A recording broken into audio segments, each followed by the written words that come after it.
into the conversation. I like more of the like, oh, aha, sort of moment. Yeah. I like you finding it out on your own. But if you want to ask, like, it's I'm an open book. I'm not going to not tell you, or I'm not Right. going to be like, secretive about it. But if we Well, just happen, there is no reason for you to be secretive. Yeah. I mean, there is no, you have no shame. You have no. Right. You I'm not trying to hide you're it like proud it's of the fact that you serve this country. Yeah. Am I correct? And as I think, well, as I think most, I don't really know of any veteran. Well, I can say that I do know veterans that are angry Mhm. and regret having served because they've been treated like shit. Right. Some of them were treated like shit in the military. Well, that's why I did my quick 4.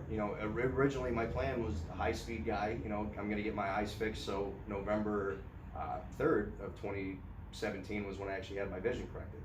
I was actually not supposed to get it done. I had the PRK surgery done, but I was supposed to have a year and a half left of my contract, and I had like a little bit under a year left. But they asked me, they said, are you gonna stay in? And I said, yeah, of course. And they said, okay, we can do the surgery.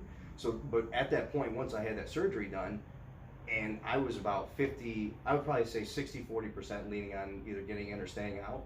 But it was because of that poor leadership. So I learned more don'ts than do's when I was in.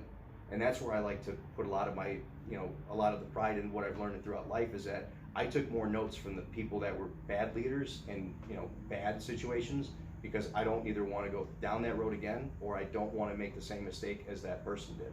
Right. So I take more of the don'ts than the do's. I remember those, and then I implement my version or something that I think is going to be way more avoidable than what I had to go through or what I experienced or saw or know of, and I'm just going to try to do better with that aspect.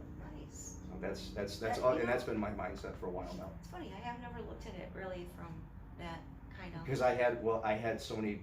I don't want to call it names or anything, of course, but I had great leaders. I had awesome guys. Don't get me wrong. There wasn't, not only there wasn't any, but I had a lot of bad leaders, and it was people that they could be put in a situation, or they were put in a situation while they were in, is that maybe they got married their first deployment, and now they got a kid on the way. So now they don't want to get out because they have no college. They have the benefits, but they don't have that path set in stone yet because they know it's not going to get spoon fed. So now they have a wife and they have a kid they got to take care of. Well, we'll just do 4 more. We'll plan ahead. We'll get ready for that. Oh, here comes another kid. Now you got 2 kids, a wife. You're making more rank now. So now they're really getting you to get close to that 20 years. Yeah. But then eventually, then you hit that 20-year mark. Or you get past that 10-year mark, and now you got a choice between, am I going to get out right now when I only have this much left of the hump, and I know I got that pension going for me, and possibly disability, and then the benefits, of course, still. So, I think that window, and that's where all my leadership was at that position, or that certain we'll say E6 to E8 kind of ranking, because I was only I was an E4, but then I got knocked down to an E3 again. So that was always my leadership with those guys that had maybe a little bit of time left. That family, and if I asked them over a beer or two and said, hey, would you still be in right now if this didn't happen, maybe your first deployment?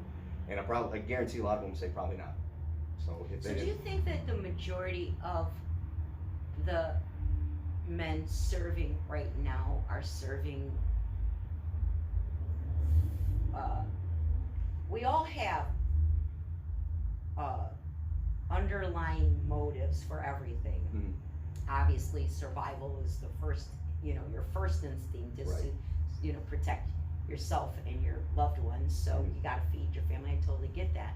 But did you see the majority of our military as true patriots that love this country? Or because there's so much woke bullshit now. There is, and I think if you were to ask them, their true definition, I think you would get a lot different answers from each individual person.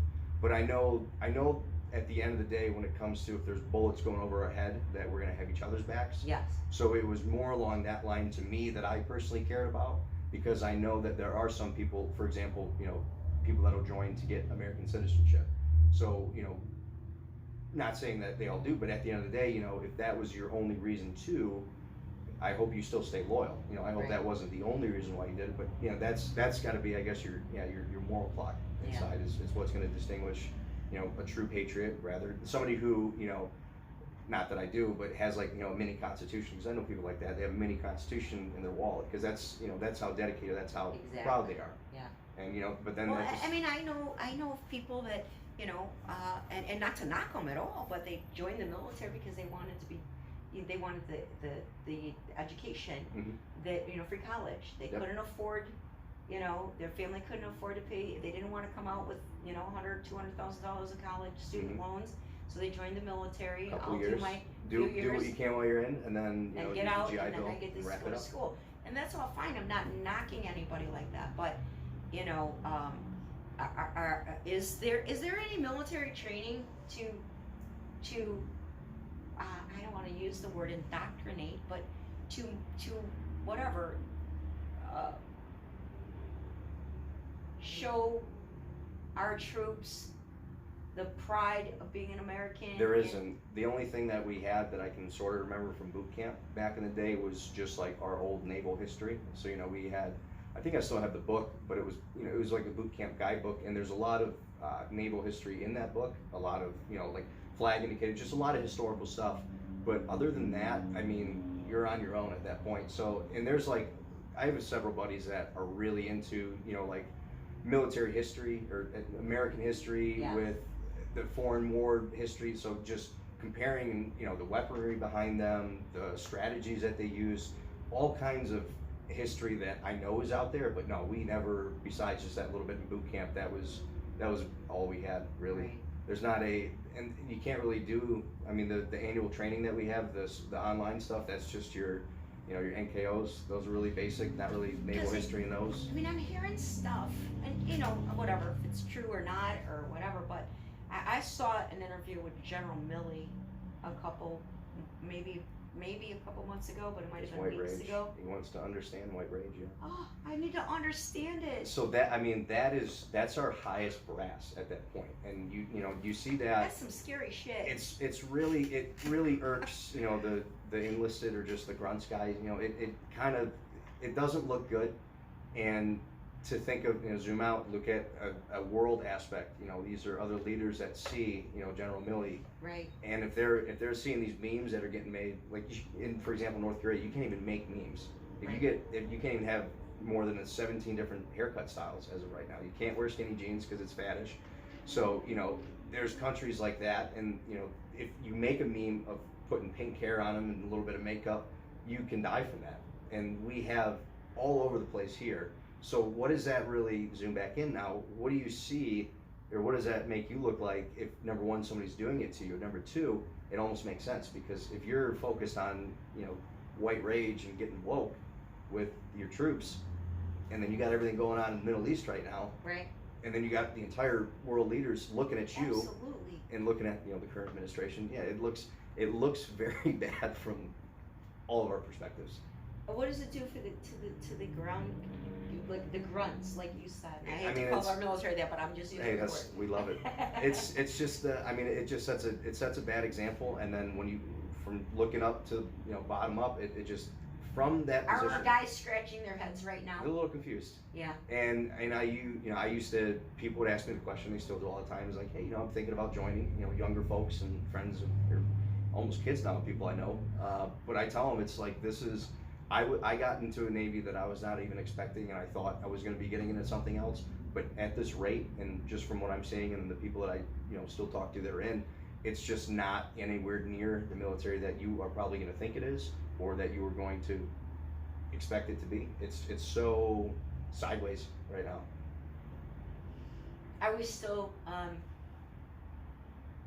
strong in our military, do you think? Do we still have badass military? We do.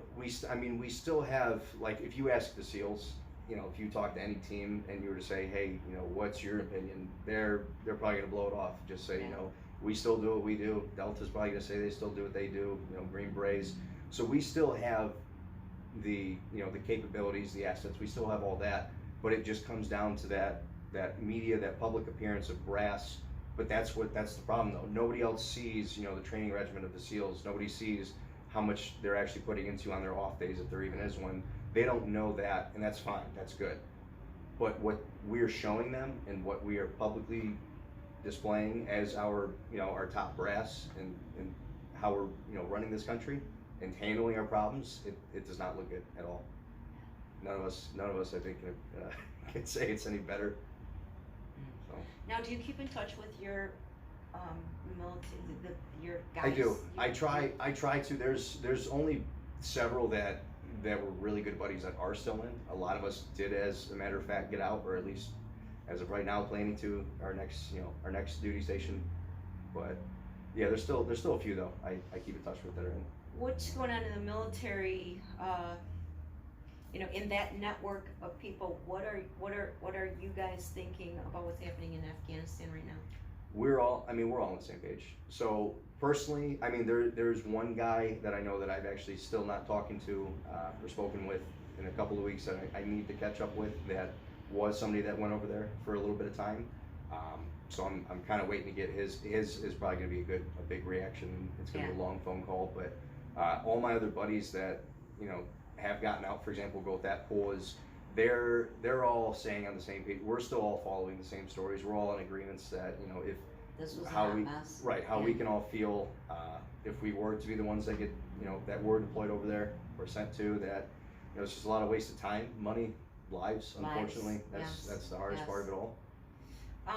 Yeah, because I have my office manager here at Vets Training Home. Her nephew, probably Tuesday. Today's Friday. Tuesday, got deployed to Afghanistan.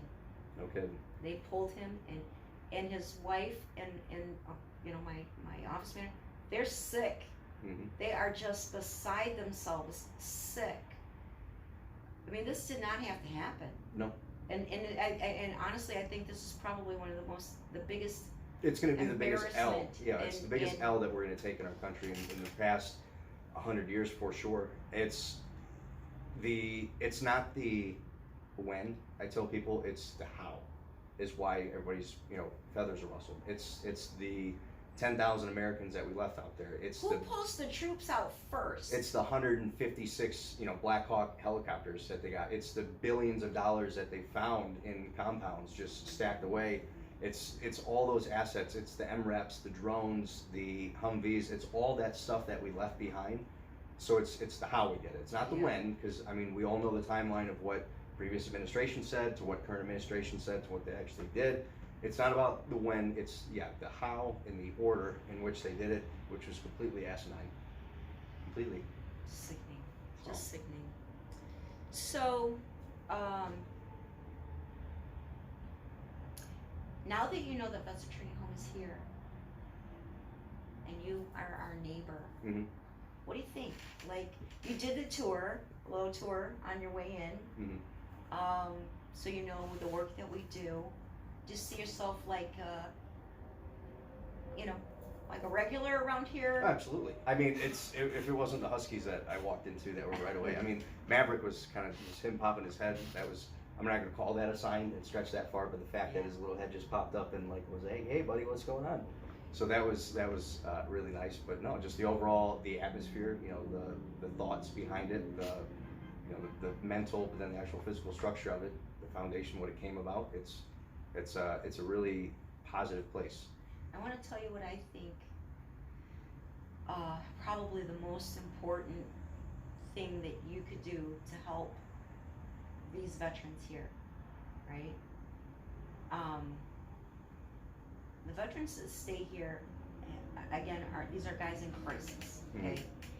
They're unstable because of the crisis that they're dealing with.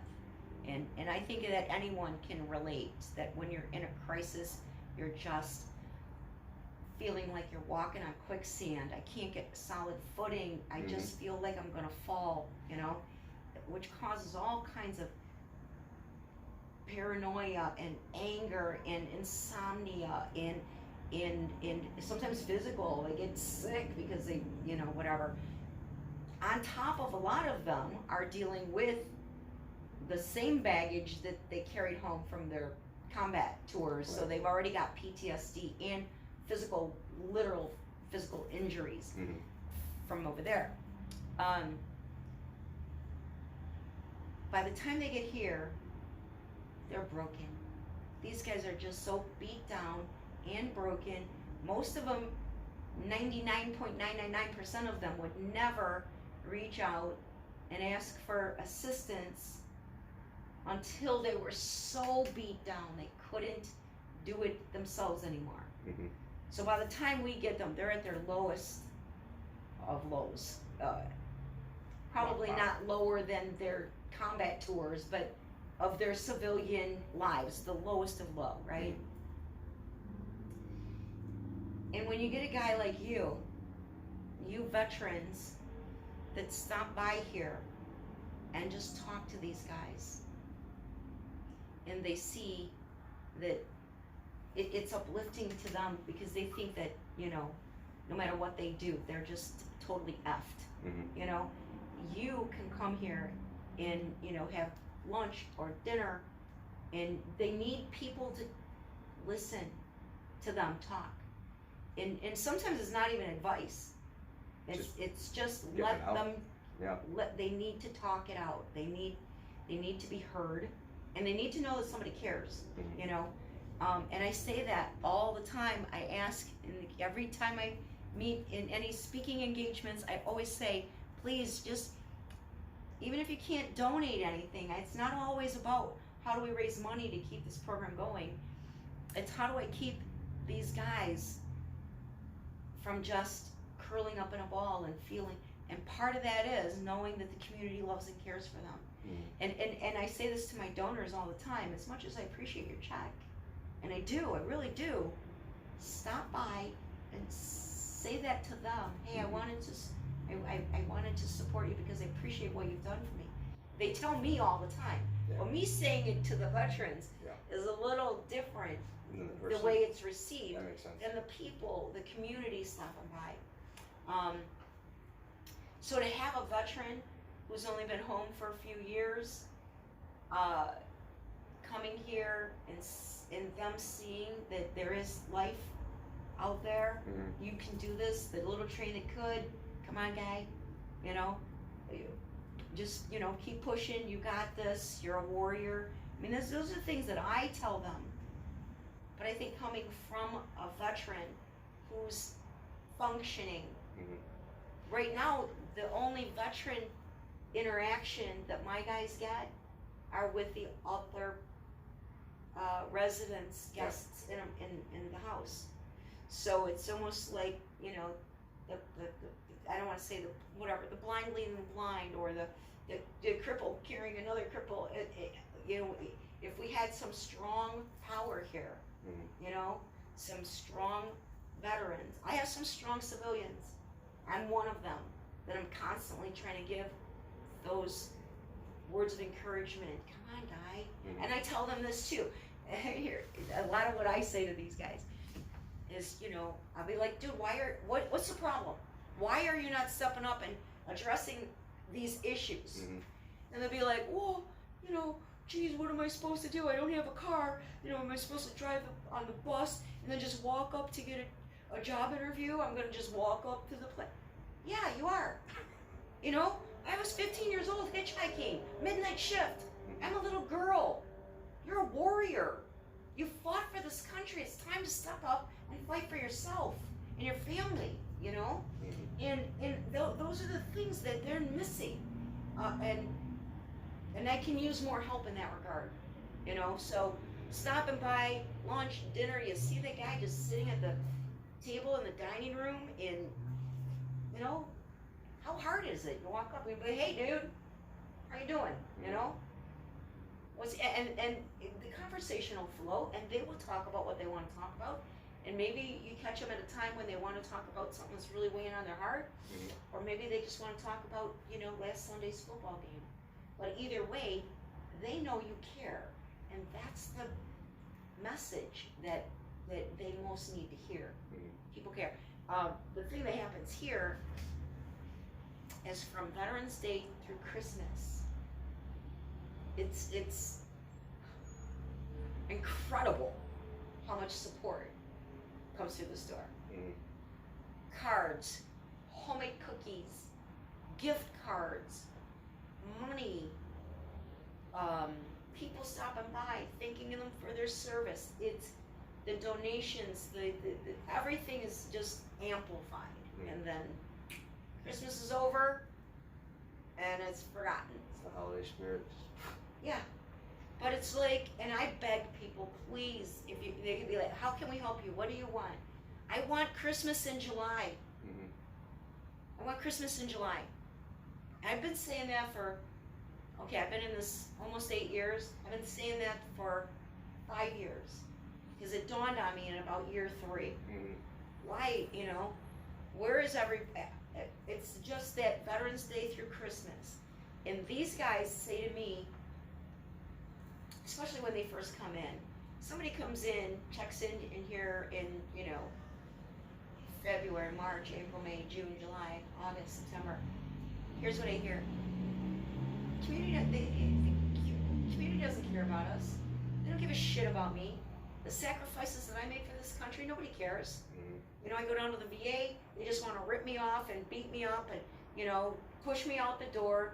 They don't care. The community doesn't care. And I say to them, honey, you are so wrong. You're so wrong. If you could just be here between Veterans Day and Christmas, Mm-hmm. it is humbling to see the love and support from civilians to you guys. It's incredible.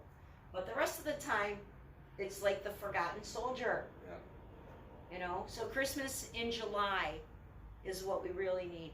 And then just stopping in, saying hi, sitting down. Maybe the guy just needs to play chess or checkers to get his mind off of it. And he needs somebody that isn't pissed off and angry as his roommate is or whatever. You know what I mean? Right. Just that, you know, normal conversation. And when it comes from a veteran, it's huge. It's huge because they see hope in you. Yeah. You know, they see that you made it. Maybe they can too. Mm-hmm. You know. But I do think, obviously, I think that, you know, for someone that didn't have to go through the combat tours and Yeah. watch all that horrendous actions over there, Mm-hmm. does make the transition home into civilian life a little bit easier, Mm-hmm. but there is still major difficulties. And I've had to explain that to people, my supporters and stuff. So you just do combat veterans? No. I don't care. Yeah. I don't care. I mean, I have people that were, whatever, harmed in boot camp, Mm-hmm. you know? And physically, I had one guy, oh my goodness, he jumped into a foxhole, right? And it was at a training thing. No, he did combat tours, but this was like some kind of updated training, you know, a regular thing.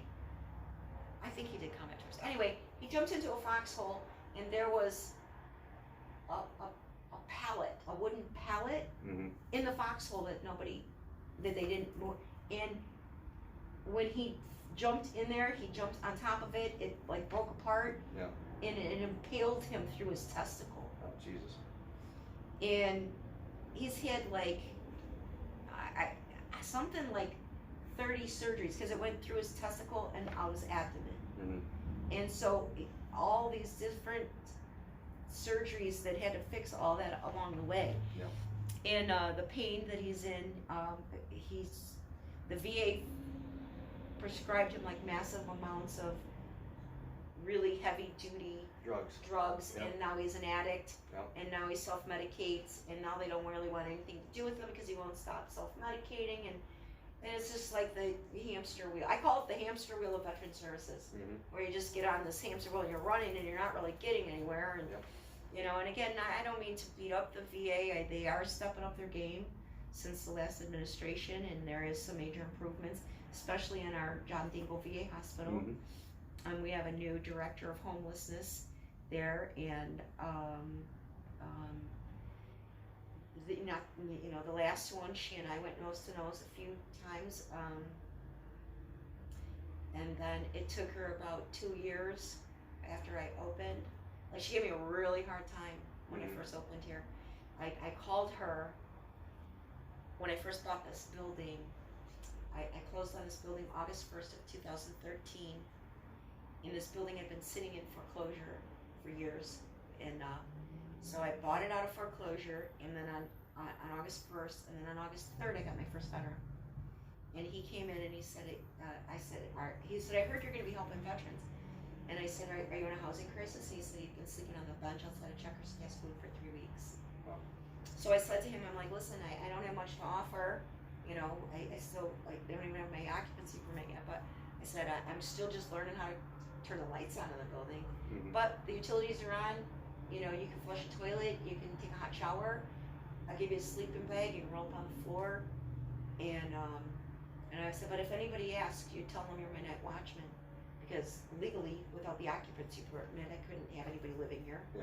Right? So the reason I tell that story twofold is, one, since that day, August 3rd of 2013, my life has been a nonstop blur. Mm-hmm. And again, over 1,700 veterans here, and another 1,000 that we've helped in prevention, you know, approximately 1,000. I've never actually counted that number, but I estimate approximately what that is. So I think I'm pretty close. But and then the other thing is that story kind of tells about me, in that I'm a problem solver. You know, I don't take no for an answer. If this were a government-funded program, right, it would have taken me 9 months to get an occupancy permit, and that guy would have been dead, Mm-hmm. or, you know, whatever.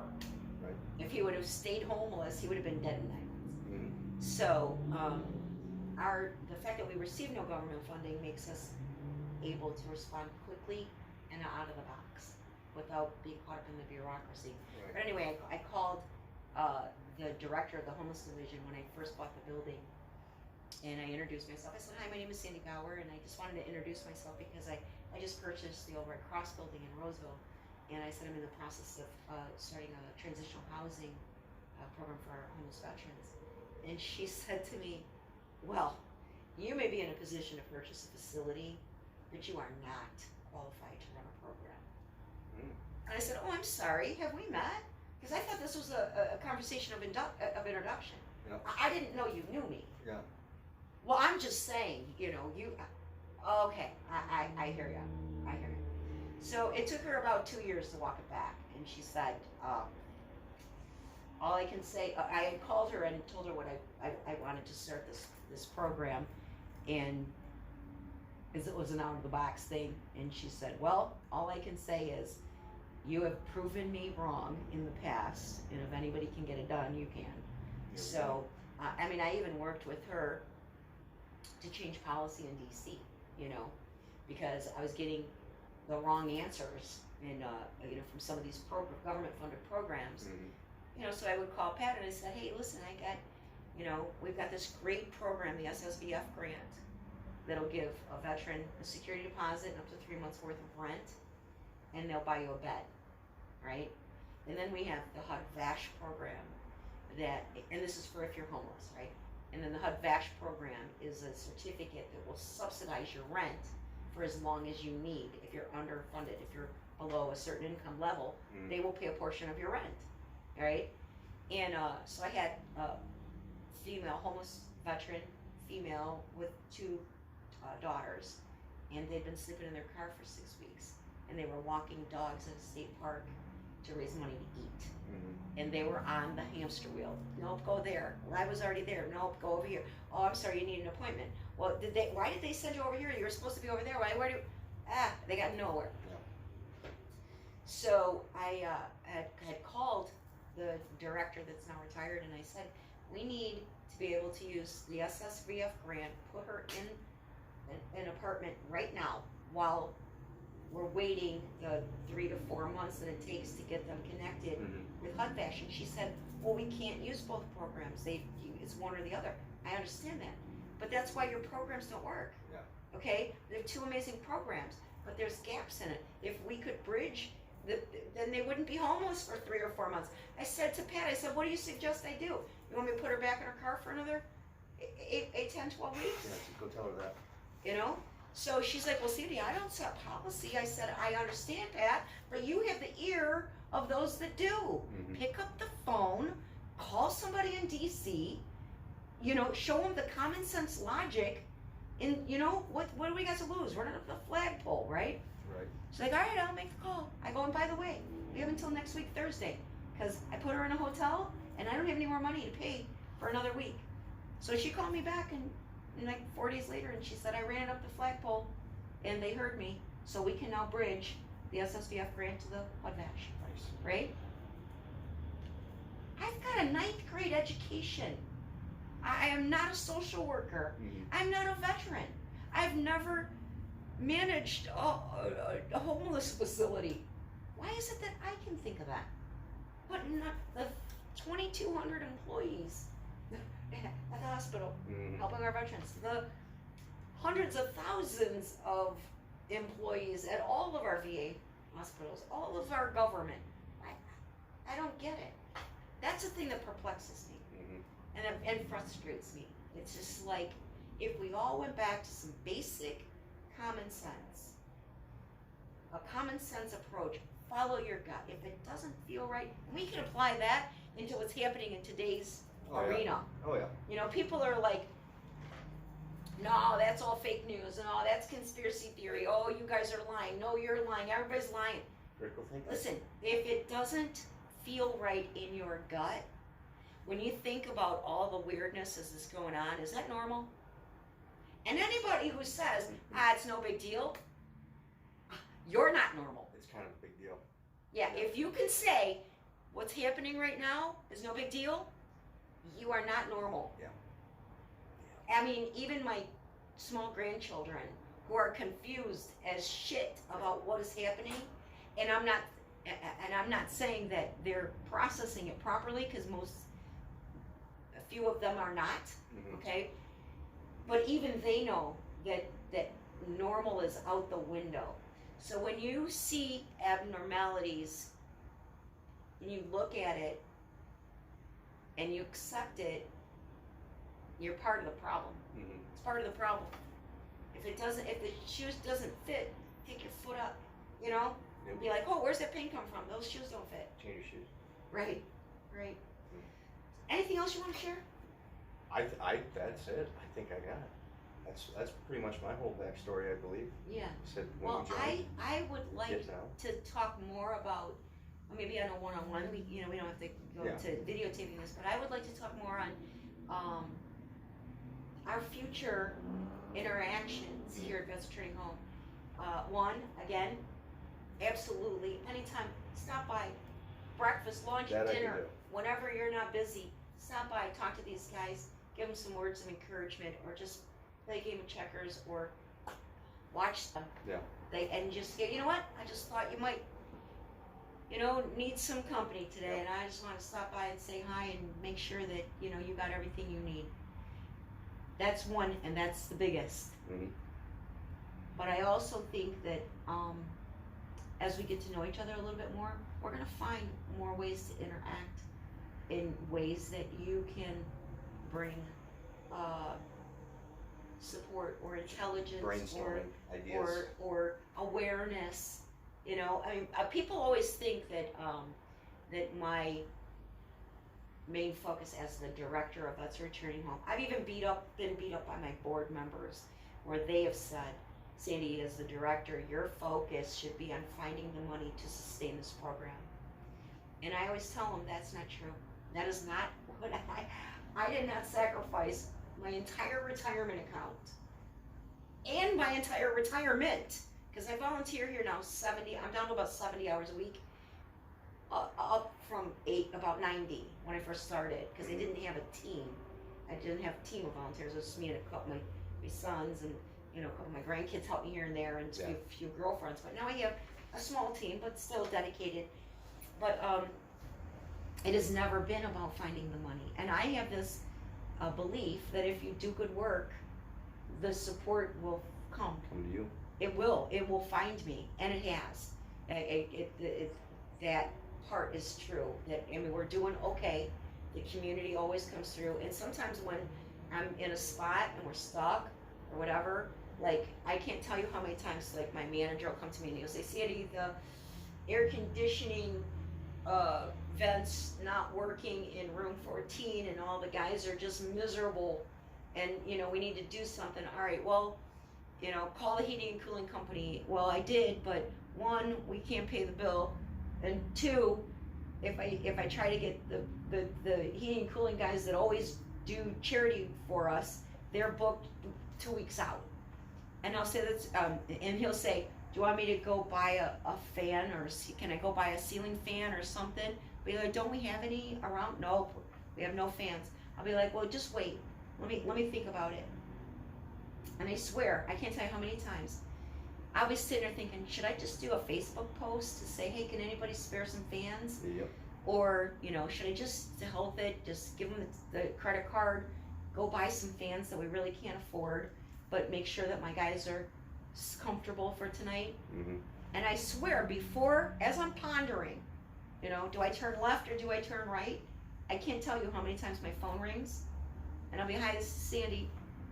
Hey Sandy, this is Linda over at Costco. Hey, listen, I got some things, some items to donate. You can send the truck over. Okay, I'll be right there. Guys, go pick up some things that Costco wants to donate. Guess what's on the truck? Portable AC unit. Fans. Fans. Fans, plug them in. Yep. Same thing with the air conditioning units. I had because we can't use those here because we have commercial windows. Mm-hmm. But I had a veteran disabled veteran, and his air conditioning crashed, and he was sick, or his wife was, I don't remember, but he could not handle that 100 degrees and whatever, and he wanted window air conditioners, and I just put a post on Facebook, and I said, I have a disabled veteran and blah blah blah, and he needs window air conditioners until he can get it. I was like, okay, could you please stop with the window air conditioners, because I already got like 6 dropped off here now, Oh, wow. and it's the coolest thing to see. It really is. But again, it's not about, my mission is not about raising money, although I have to. Mm-hmm. My mission is if we do good work, Helping the guys out. if we, that's my part of my Christian walk here, is to do good work, not find money. Mm-hmm. You know what I mean? But here and there, bringing awareness to the community, letting them know we're here, letting them know of the work that we do, sharing our videos, Mm-hmm. that kind of stuff. Good to go.